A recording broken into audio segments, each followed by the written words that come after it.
It began like any other evening in our quiet home. The clock ticked softly. The faint smell of dinner lingered in the air, and for once, I thought peace had returned to my life. But peace can be deceptive. It hides just before the storm arrives. I remember feeling lightheaded, the room spinning faster than my thoughts. The next thing I knew, I was on the floor, my hands trembling against the cold tiles.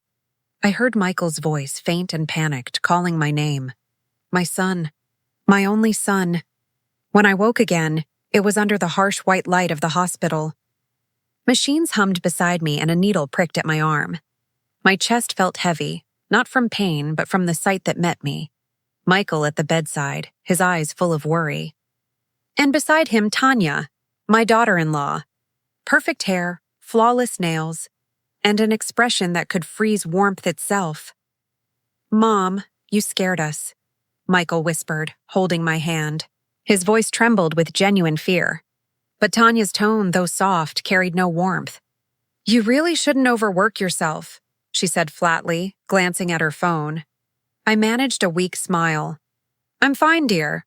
Just tired?" Her eyes didn't meet mine. That was the first moment I felt it.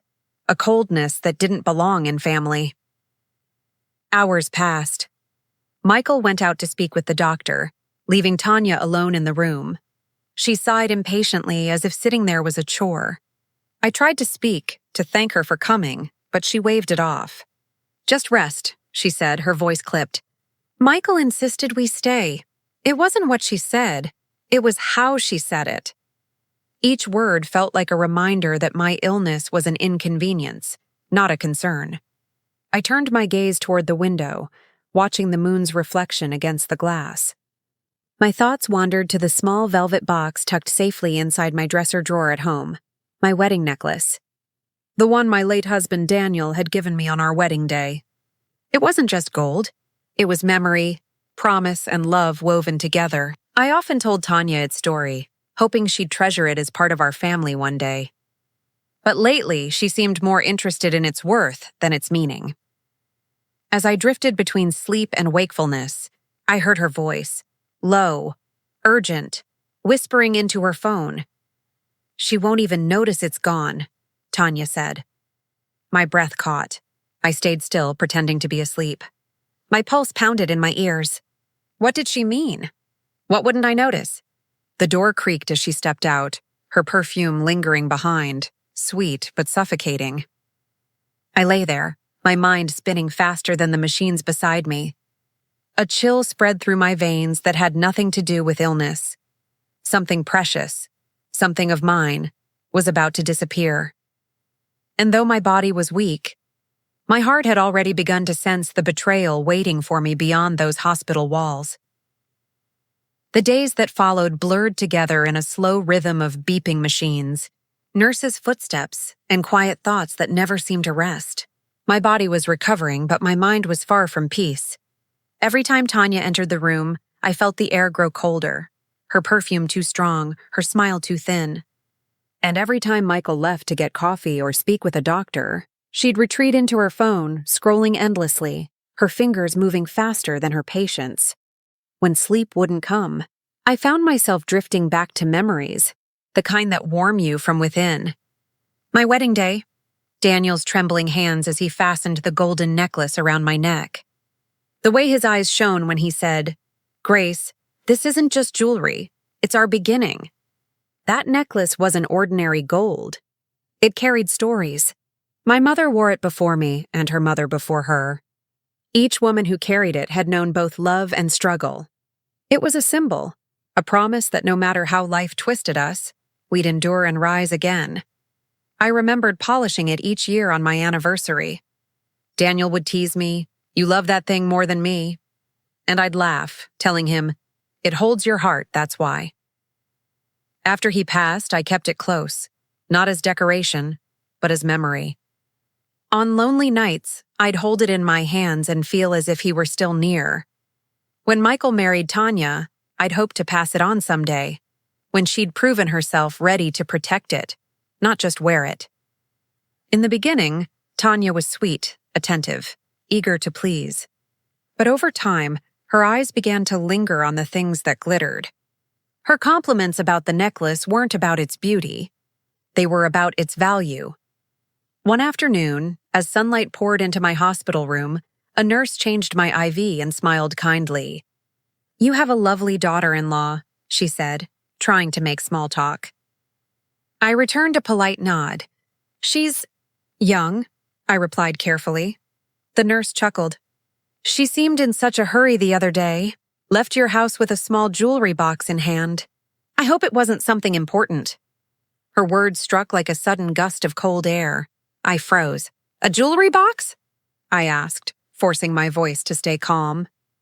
"Yes," she said casually, unaware of the storm she had stirred.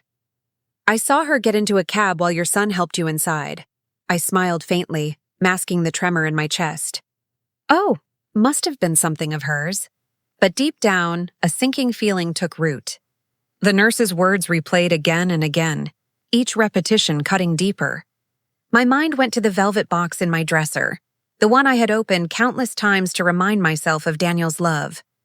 I could almost feel its weight missing from my palm. That night, I couldn't sleep. Every sound in the hallway made me flinch. I tried to convince myself it was nothing, that my thoughts were exaggerations born from weakness. Yet Tanya's whisper from that first night echoed in my mind. "She won't even notice it's gone." Now, the words felt sharper, realer.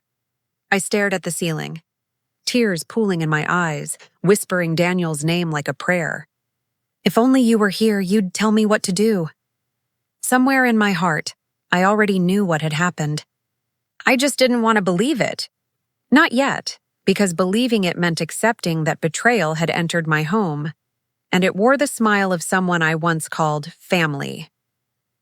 The morning I returned home from the hospital, the house felt strangely unfamiliar. The walls were the same, the furniture untouched, yet something in the air was different, heavier, colder, as though the warmth I had once nurtured here had quietly slipped away while I was gone. Michael carried my bag inside, fussing over every little thing. "You shouldn't be moving around too much, Mom," he said gently. I smiled, grateful for his care, though my eyes wandered to Tanya, who stood by the doorway scrolling on her phone. Her smile, when she finally looked up, felt practiced, like a mask worn too often. "Welcome home," she said lightly. "I made soup." "Thank you, dear," I replied, my voice soft but distant. The silence between us was thick. Every sound, the clatter of dishes, the creak of the floor, seemed to magnify the tension that neither of us dared to name. Later that evening, after everyone had gone to bed, I walked slowly toward my bedroom. My steps were unsteady, but my purpose was clear.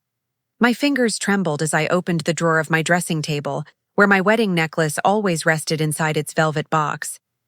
For a moment, I even smiled, imagining how comforting it would feel to see it again. But when I lifted the lid, the box was empty. The world around me seemed to fall silent. My breath caught in my throat. The velvet lining bore the faint impression of the necklace's shape, proof that it had once been there. My knees weakened, and I had to grip the table to keep from falling. "No," I told myself. "No, there must be a mistake." I checked the other drawers.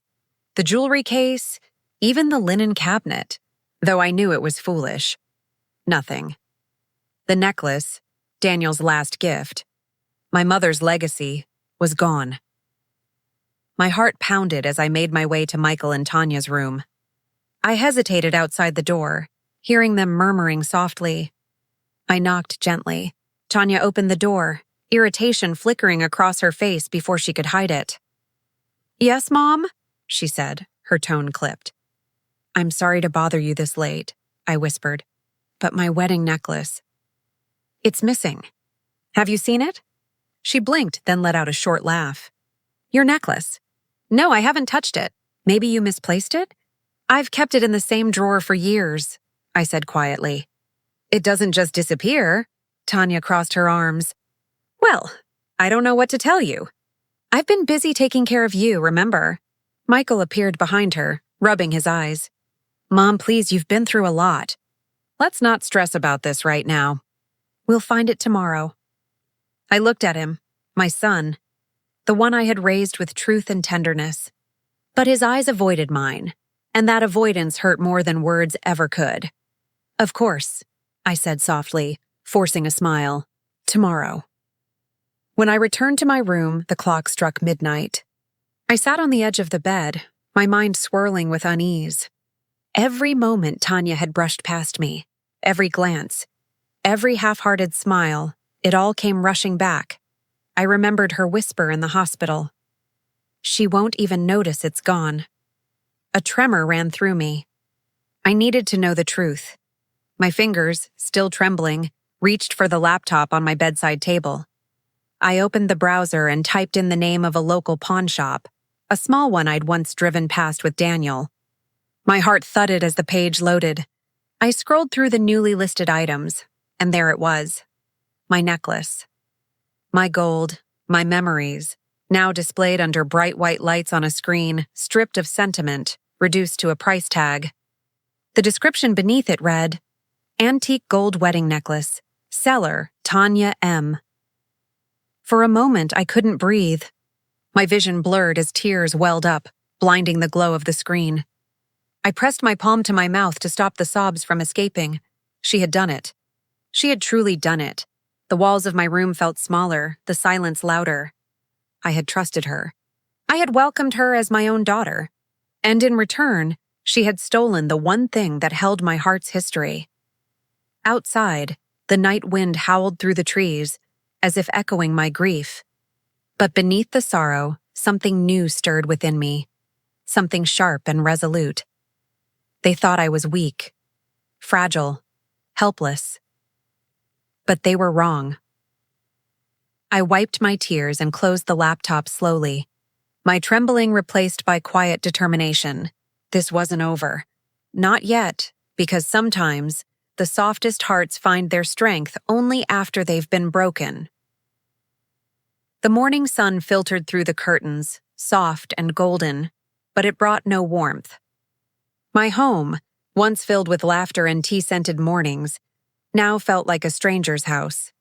Every corner reminded me of a memory that had lost its meaning. I sat at the dining table, staring into my untouched cup of tea. Across from me, Michael read the newspaper, his expression calm, too calm. Tanya was humming to herself in the kitchen, her voice light, almost cheerful.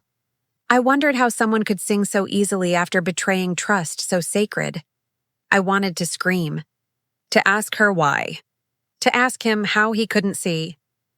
But I said nothing.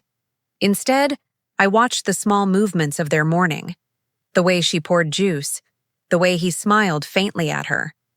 My heart clenched. Later that day, I found the courage to show Michael the proof. The pawnshop listing still open on my laptop, my necklace glowing cruelly under the artificial light of the photo. "Michael," I said quietly, motioning him to sit beside me. "I need you to look at something." He frowned but leaned closer. His eyes scanned the screen, reading the words aloud under his breath. "Seller, Tanya M." When he looked up, disbelief clouded his face. "Mom, this must be some mistake." "It isn't," I whispered. "You know it isn't." He shook his head, backing away as if my words burned. "No, Tanya would never do that." "You're not well, Mom. The medication, it's probably—" I cut him off, my voice breaking. "Don't you dare blame my illness for her greed." His silence hit harder than shouting ever could. I saw him struggling, torn between love and truth, but his eyes refused to meet mine. The boy I raised, the man I believed in, was standing there defending the woman who had stolen the heart of our family. When Tanya entered the room, she saw the screen and gasped. Then, as quickly as the mask fell, she put on another. "Oh, Grace," she said sweetly. "You really shouldn't be digging around online. You're making yourself anxious for no reason." Michael's voice softened, almost pleading. "Mom, please, let's not turn this into something it's not." I could barely hear them anymore. The walls seemed to close in. My hands trembled, not from weakness, but from the sharp edge of betrayal cutting through me. That night, I couldn't sleep. I sat in the dim light of my room, the soft ticking of the clock the only sound keeping me company. Every second felt like a reminder of my helplessness. But then I remembered something Daniel once told me. When people doubt your truth, don't argue, prove it.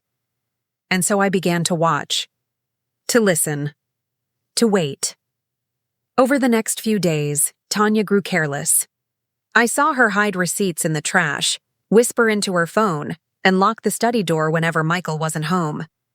I pretended not to notice. I smiled when she brought me meals, even when I saw her eyes dart toward my jewelry case, as if checking if anything else was worth taking. Then, one evening, while watering the plants in the living room, I heard the soft chime of my phone. A new message. Unknown number. My heart raced as I opened it. There, staring back at me, was a photo, grainy, taken from a distance but unmistakable. Tanya, standing at the jewelry store counter, holding my necklace. My breath caught in my throat. Beneath the photo was a single line. You deserve to know. I stared at it for a long time, tears welling in my eyes. Whoever sent it, someone out there had seen what was happening. Someone still believed me. I looked toward Michael's closed door, his voice faint from inside. Laughing softly at something Tanya said, I pressed my palm against the photo on my phone, whispering to myself, one day my son will see who she really is. And for the first time since my illness began, I didn't feel weak. I felt patient because sometimes silence isn't surrender, it's preparation. The sun had not yet risen when I woke up that morning. The house was still, too still, the kind of silence that carries tension instead of peace. I sat on the edge of my bed, the air heavy with all that had been left unsaid. My hand instinctively went to my neck, to the space where my wedding necklace used to rest. It wasn't just gold. It was the last tangible piece of the life I built with my husband. I could hear faint whispers coming from the living room. My heart began to thud louder than my footsteps as I walked down the hallway. There she was, my daughter-in-law, Maya, sitting on the sofa with her phone in hand, smiling faintly. The glow from the screen reflected in her eyes, but there was no warmth there. Just cold calculation. I took a deep breath. Maya, I said quietly. She looked up, startled for just a second before that familiar arrogance slid back onto her face. Oh, you're awake. You should be resting. I've rested long enough, I said. My voice was calm, too calm even for me. I want to talk about the necklace. For a brief moment, her fingers froze over her phone. Then she laughed softly. Still thinking about that old thing? It wasn't even real gold, was it? I stepped closer. It was my wedding necklace. It was the symbol of everything your husband's father built for this family. And you sold it. Her expression changed. A flicker of guilt, quickly buried under defiance. We needed the money. The hospital bills, the groceries, your medicines. My medicines were paid for. I snapped, my voice rising for the first time. Don't you dare twist this into charity. She stood now, facing me, her chin lifted in challenge. You act like that necklace could bring him back. It was just lying there, collecting dust while we struggled to keep this house running. I felt something inside me break. Not just anger, but disappointment deeper than words could hold. I took a step closer until our faces were inches apart. You didn't sell it for need, I said softly. You sold it for greed. Her eyes widened slightly. What are you talking about? I reached into my pocket and placed a folded piece of paper on the table between us. The jeweler called yesterday, I said. He remembered me, remembered my husband. Said the necklace sold for 10 times what you claimed. Maya's face drained of color. I continued, my tone steady. And do you know what else he said? That you told him your mother-in-law had died. Silence, thick, suffocating. My son, Daniel, appeared in the doorway, half-dressed for work, his eyes darting between us. What's going on? Ask your wife, I said quietly. Maya turned to him, her voice trembling now. Daniel, she's misunderstanding. But Daniel's gaze was on me. Is this true, Mom? I nodded slowly, tears finally spilling over. Yes, son. I didn't want to believe it either, but the proof is right there. For a long moment, Daniel said nothing. The ticking clock filled the room like a countdown. Then he looked at Maya, really looked, and I saw something inside him crumble. "Maya," he whispered. "How could you?" Her lips trembled, but she found no words this time. Only silence. The same silence I had endured for months, now turned back on her. I turned away, suddenly exhausted. "I don't want revenge," I said softly.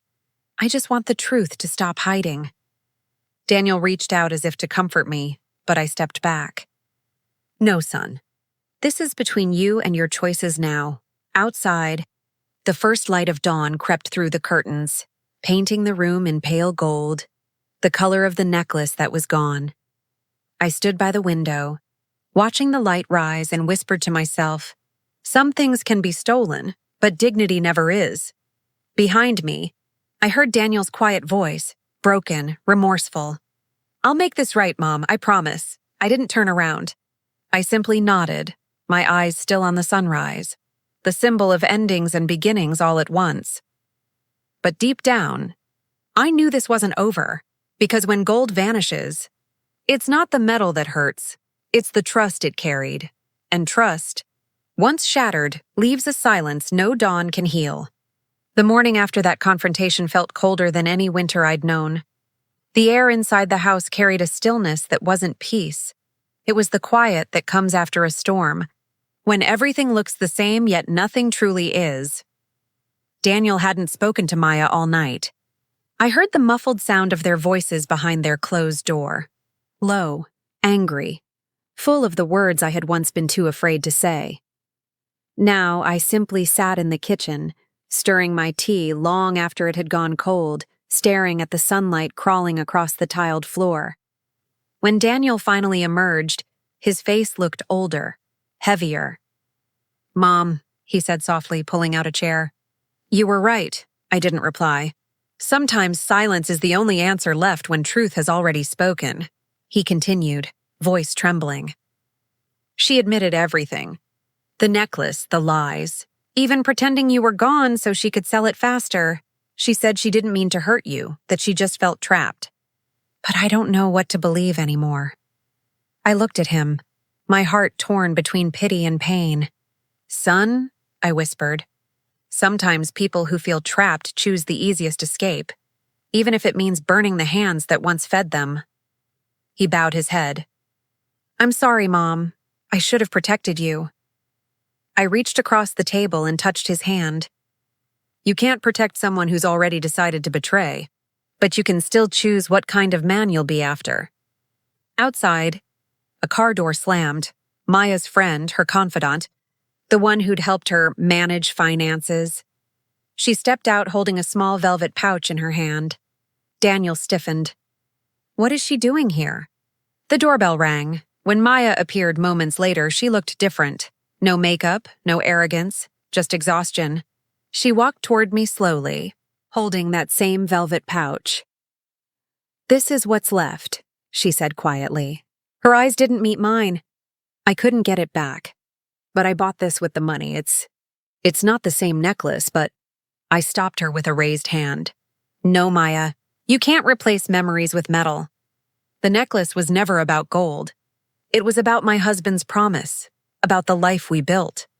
Her lips trembled. "I know. I was angry, jealous. You had everything. Respect, love, a husband who adored you. I felt like a shadow in this house. I studied her for a long time. And instead of building your own light, you tried to extinguish mine." Tears fell down her cheeks. For the first time, her mask was gone. "I don't deserve forgiveness," she whispered. I nodded.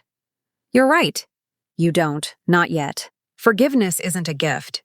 It's earned through repentance and change." Daniel spoke up softly. "Maya, if you want to make this right, you'll have to prove it. Not to me, but to her." Maya looked at him, then at me. "Tell me how." I turned toward the window.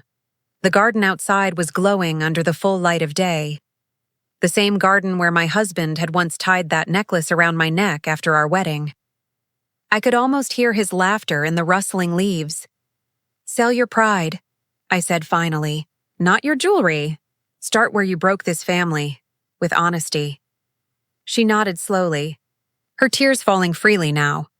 That evening, she went to the jeweler herself, confessed everything, and returned with an envelope, the remaining money.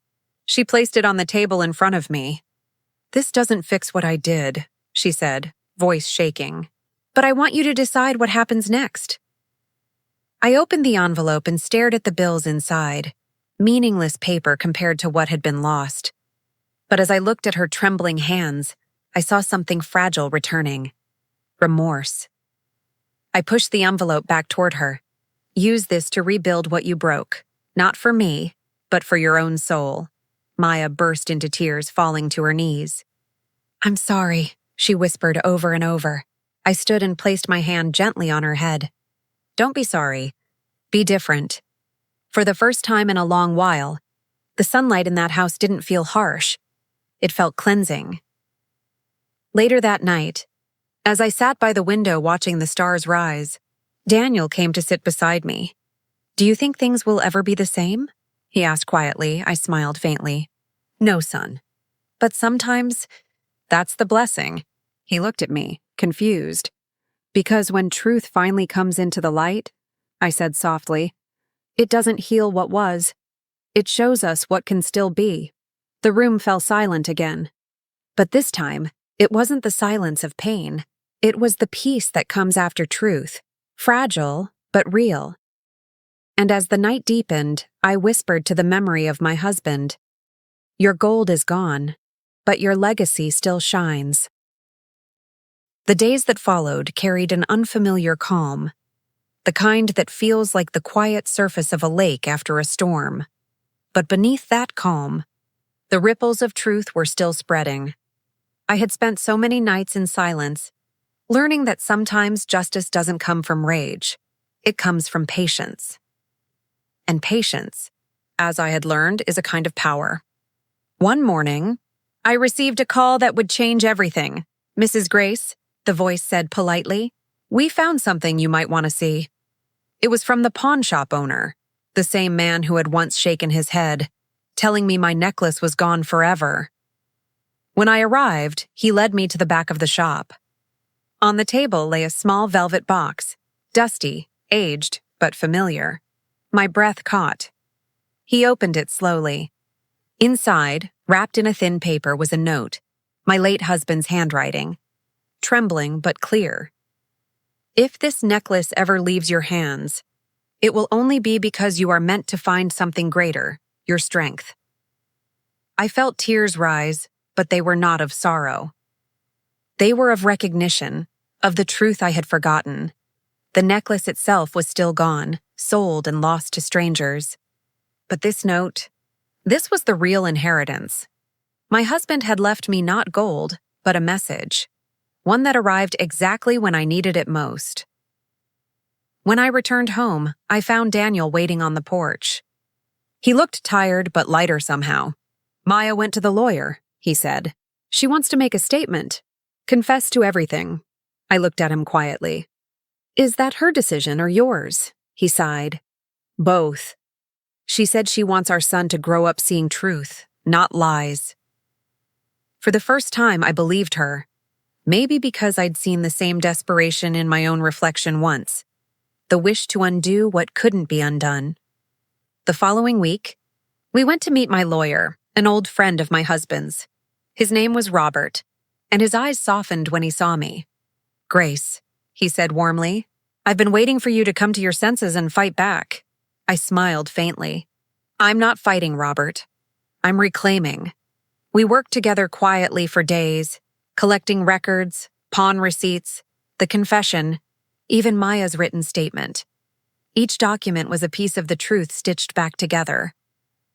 When the court hearing finally came, I didn't feel nervous. I felt ready. Maya stood beside her attorney, trembling but composed. Daniel sat behind me, his hand resting on my shoulder. As the judge reviewed the evidence, a hush fell over the room.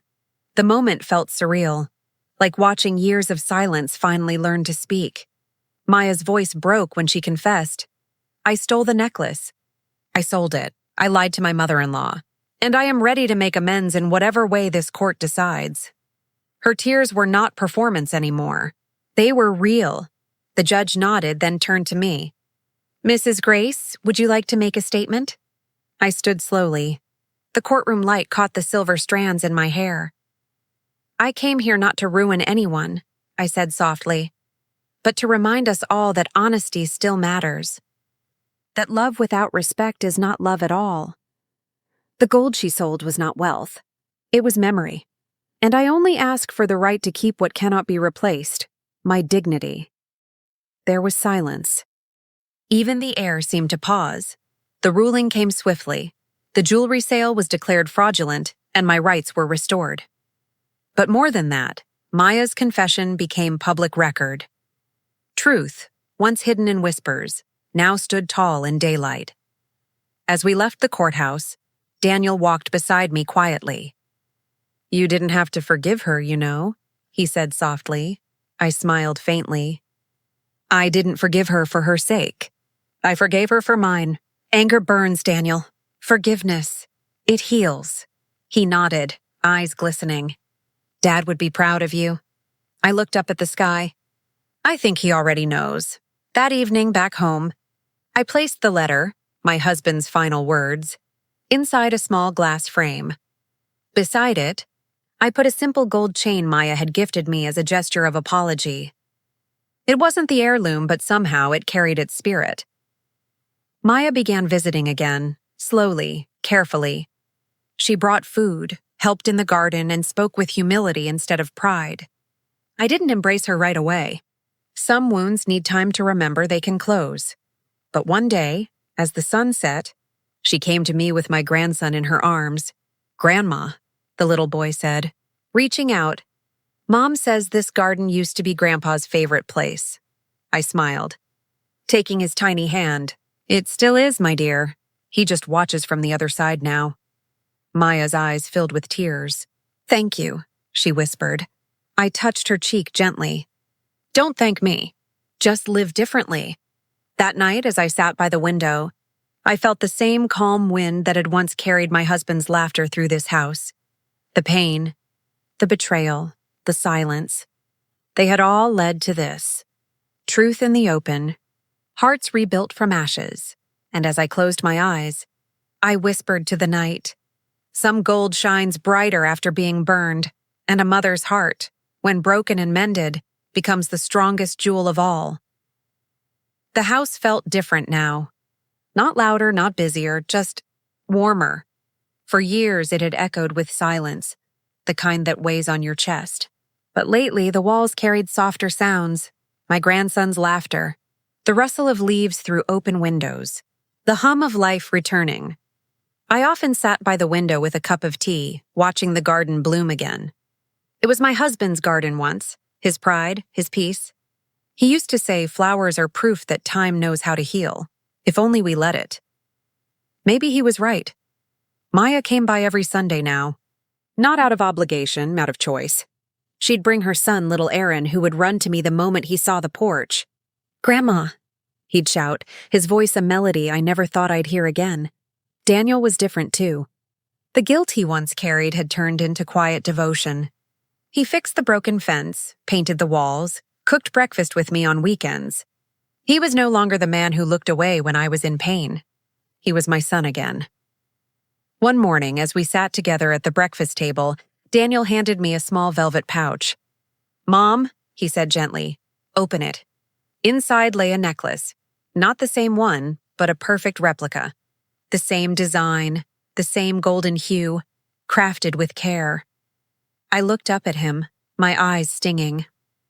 I know it's not the original, he said softly, but I thought, maybe it's time we start new memories. I smiled through my tears. You don't replace love with gold, Daniel. You build love from truth, and that's what this is.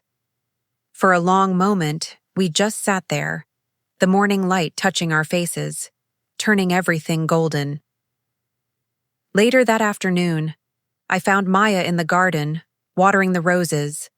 She looked up nervously as I approached. They're growing fast, she said. Flowers always do, I replied. When you finally stop stepping on the roots, she lowered her head. I don't expect forgiveness, I want you to know I'm trying. I placed a hand on her shoulder. You already showed me that when you came back. The past can't be erased, Maya, but it can be rewritten. Her eyes filled with tears.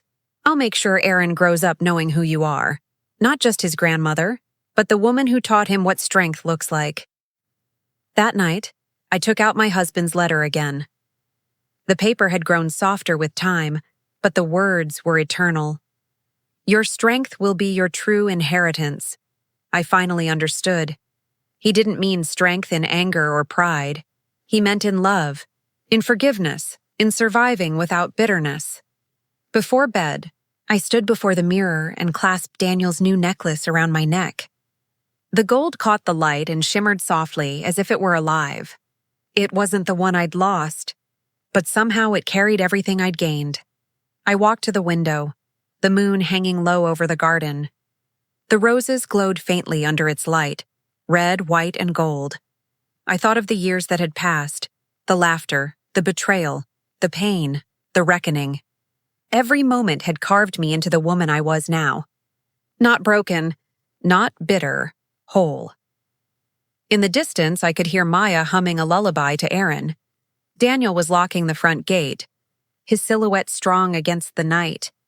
And for the first time in a long time, I whispered a prayer, not for what was lost, but for what endured. May this home always remember love, I said softly. May this family never forget truth. As I turned off the lamp, the gold around my neck gleamed one last time before fading into the dark, and in that quiet, I could almost hear my husband's voice again, calm, proud, loving. You kept the promise. Grace, you kept the light. The necklace no longer needed to shine, because now the light lived in me.